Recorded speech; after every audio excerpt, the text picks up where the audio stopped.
परिचय। बच्चों, हमारे चारों ओर विभिन्न रूपों में जीवन मौजूद है, जैसे पेड़ पौधे, कीड़े मकोड़े, जानवर और मानव इत्यादि। हर जीवित चीज भिन्न भिन्न प्रकार के अंगों से मिलकर बनी होती है और प्रत्येक अंग का अपना एक विशेष कार्य सुनिश्चित किया गया है। इस अध्याय में हम पौधों के विभिन्न भागों को जानेंगे और उनके कार्यों को भी समझेंगे।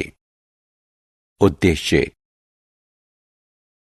इस पाठ के अंत में आप निम्न करने में सक्षम हो जाएंगे: अलग अलग प्रकार के पौधों को पहचानना, पौधों के भागों की सूची बनाना, भिन्न भिन्न प्रकार की जड़ों को पहचानना, जड़ों के कार्यों की सूची बनाना, तने की बनावट और कार्य को समझना। पौधों के प्रकार। हम अपने चारों ओर विभिन्न प्रकार के पौधों को बढ़ते हुए देखते हैं। इनके अलग अलग रूप होते हैं। कुछ छोटे होते हैं जबकि कुछ बड़े होते हैं। कुछ नर्म मुलायम होते हैं जबकि अन्य कुछ सख्त होते हैं। मूलतः पौधों को उनकी विशेषताओं के आधार पर 3 भागों में वर्गीकृत किया गया है, जैसे शाख, झाड़ी और वृक्ष। पौधों के भाग। पौधे जीवित जीव होते हैं जो फल, सब्जियां, फूल, लकड़ी और औषधियां यानी दवाइयां उपलब्ध कराकर पृथ्वी पर जीवन को संभव बनाते हैं। मनुष्य और जानवर अपने अस्तित्व के लिए भिन्न भिन्न पौधों के अलग अलग भागों का उपयोग करते हैं। पौधों की संरचना 4 प्रमुख भागों से होती है: जड़, तना, पत्तियां और फूल।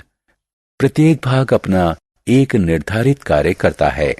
चलिए हम जड़ों और तने के बारे में विस्तार से जानते हैं। जड़ें। चलिए हम अपनी चर्चा पौधों की जड़ों से आरंभ करते हैं। जड़ें जमीन के नीचे होती हैं, जो पौधों की संरचना का हिस्सा होती हैं। जड़ें मिट्टी से पानी और खनिज पदार्थ सोखती हैं, जो पौधों के जीवन के लिए जरूरी होते हैं। यह पौधों को सारी उम्र मिट्टी से जोड़े रखती हैं। जड़ों के महत्व को दर्शाने के लिए क्रिया। आइए पौधों के जीवन में जड़ों के महत्व को दर्शाने के लिए एक क्रियाकलाप करते हैं। हम 2 पौधे लेते हैं, ए और बी। बी पौधे की जड़ें काट देते हैं। ए और बी दोनों पौधों को मिट्टी में लगाते हैं और प्रतिदिन उन्हें पानी देते हैं। कुछ दिन बाद पौधा ए उतना ही स्वस्थ दिखता है जितना स्वस्थ वह पहले दिन था। इसके विपरीत पौधा बी मुरझाया हुआ है। इससे यह साबित होता है कि जड़ें मिट्टी से पानी और खनिज पदार्थ सोखती हैं और उन्हें पौधे के विभिन्न भागों तक पहुंचाती हैं। अब दोनों पौधों को मिट्टी से उखाड़ने की कोशिश करते हैं।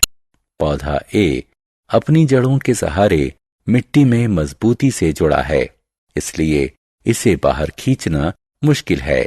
लेकिन पौधा बी की जड़ें नहीं हैं, इसलिए यह आसानी से बाहर निकल आया।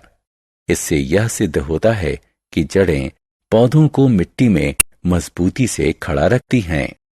जड़ों के प्रकार। जड़ें 2 प्रकार की होती हैं: मूसला जड़ें और रेशेदार जड़ें।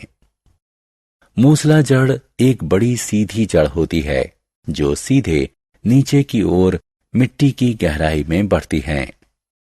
कुछ छोटी जड़ें उससे निकलती हैं, जिन्हें पार्श्व जड़ें कहते हैं। उदाहरण के तौर पर मूली और गाजर की जड़ें। दूसरी तरफ रेशेदार जड़ें वे जड़ें होती हैं जो समूह में पृथ्वी में फैली होती हैं। तना। पौधे की बनावट में तना दूसरा महत्वपूर्ण भाग होता है। पौधों की संरचना में तने की अहम भूमिका होती है, जो गुरुत्वाकर्षण से दूर और प्रकाश की ओर बढ़ता है। यह पौधे के शरीर को सीधा खड़ा रखता है। ये अपने ऊपर पत्तियां, फूल और फलों को लाते रहता है और उन्हें सूरज की रोशनी और हवा के सामने लाता है। तना लसिका ग्रंथियों और आंतरिक ग्रंथियों में विभक्त होता है। ग्रंथियां पौधे का उभरा हुआ हिस्सा होती हैं, जो कलियों को सहेजता है, जिन पर पत्तियां, फूल इत्यादि उगते हैं। दूसरी ओर आंतरिक ग्रंथियां होती हैं, जो दो ग्रंथियों के बीच में खिंचा हुआ होता है। तने का कार्य। आपने जाना कि जड़ें मिट्टी से पानी और खनिज पदार्थ को सोखती हैं, पर क्या आप जानते हैं कि जड़ों द्वारा सोखा गया पानी और खनिज पदार्थ तने तक कैसे पहुंचते हैं? हाँ, बिल्कुल सही, तने के माध्यम से। पत्तियों और पौधों के अन्य भागों को तना ही संचालित करता है। साथ ही यह पौधे को सीधा खड़ा रहने में मदद करता है। पौधा बिना इसके सीधा नहीं रह सकता। इसके अतिरिक्त यह पत्तियों को सूरज की रोशनी से आच्छादित करता है। तना पानी को संचालित करता है। इस क्रिया को दर्शाते हैं। चलो हम एक क्रिया को दर्शाते हैं जिसमें तना पानी को संचालित करता है। बैल्सम, वर्षा ऋतु में खिलने वाला फूल का पौधा जड़ सहित लेते हैं। इसे रंगीन द्रव्य से भरे एक जार में डालते हैं। कुछ समय बाद तुम देखोगे कि ठीक वैसा ही रंग तने, पत्तियों और पौधे के अन्य भाग पर भी आ जाता है। इससे यह साबित होता है कि तना जड़ों से पानी को पौधों के अन्य भागों तक संचालित करता है। सारांश। आइए हमने जो कुछ सीखा है उसे संक्षेप में दोहराएं। पौधों के 4 महत्वपूर्ण भाग होते हैं: जड़ें, तना, पत्तियां और फूल। जड़ें मिट्टी से पानी और खनिज पदार्थ सोखती हैं और पेड़ को मजबूती से खड़ा करती हैं। तना पौधे को सीधा खड़ा रहने में महत्वपूर्ण भूमिका निभाता है और इस पर पत्तियां, फल, फूल और बीज लगते हैं।